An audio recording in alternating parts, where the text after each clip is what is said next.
دانشنامه. سلام، به بخش دانشنامه خوش اومدید. امروز با هم میریم به دوران پارین سنگی. طبق نظریه بنده در دوران پارین سنگی که قدیمی ترین دوره ما قبل تاریخه، بشر اولیه چون قدرت حرف زدن نداشت، به جاش با پرتاب سنگ منظورشو میرسوند. بله، فقط موقع دعوا نبوده، کلا تو غم و شادی و الکی به هم پاره سنگ پرت میکردن.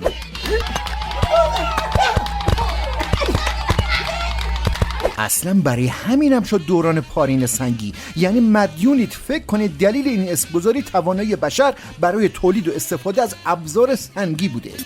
بماند که در طول تاریخ انسان اول از شمشیر و گرز و خنجر، بعدش هم توپ و تانک و گلوله برای گفتمان و زورگویی استفاده کرد. الانش هم دیگه فهمیده که کلمه ها قدرتشون برای ناکار کردن حریف از گلوله هم بیشتره. بگذاریم، داشتم میگفتم که تو همین دوره پارین سنگی بود که از حالت انسان ماهر به انسان خردمند ارتقای رتبه پیدا کردیم و این انسان که میگم تو همین دوره تصادفاً یاد گرفت علاوه بر خوردن گیاهان و شکار با سنگ تیز و نیزه، ماهی هم شکار کنه. شروع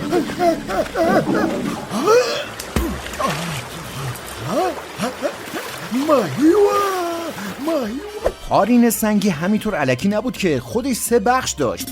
بخش اول پارین سنگی زیرین بوده که از 3,300,000 سال پیش تا همین 300,000 سال پیش خودمون بوده.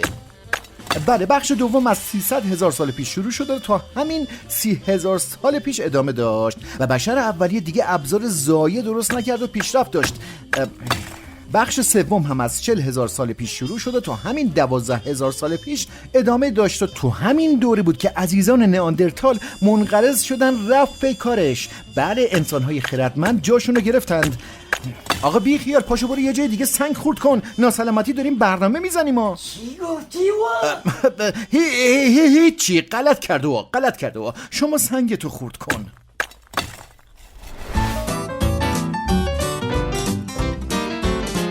داستان اینجوری بود که نئاندرتالینا با خردمندینا آبشون توی جوب نمیرفت. میگم اینا چون تو قبیله‌های کوچیک همسایه همدیگه بودن.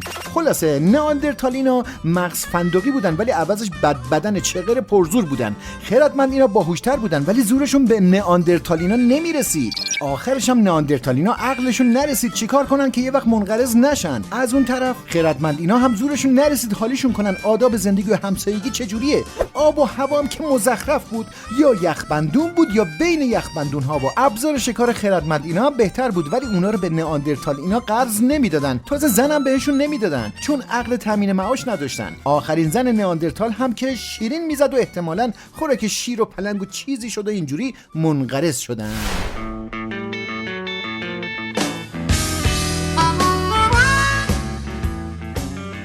بله، اینم از ماجرای انسان هوشمند و انسان‌های نیاندرتال و غیره و غیره. امیدوارم از شنیدن این بخش لذت برده باشید. اگر اینطوره عضو بشید و حتما قسمت‌های بعدی رو بشنوید. هر هفته 2 الی 3 قسمت از این برنامه رو من براتون اینجا آپلود میکنم. یادتون نره میتونید از طریق سایت من یعنی www.alicast.ir با من در ارتباط باشید. ممنون میشم که اینجا هم برام کامنت بذارید تا من بتونم کارهای بهتری رو براتون آماده کنم. موفق باشید. شب و روزتون خوش.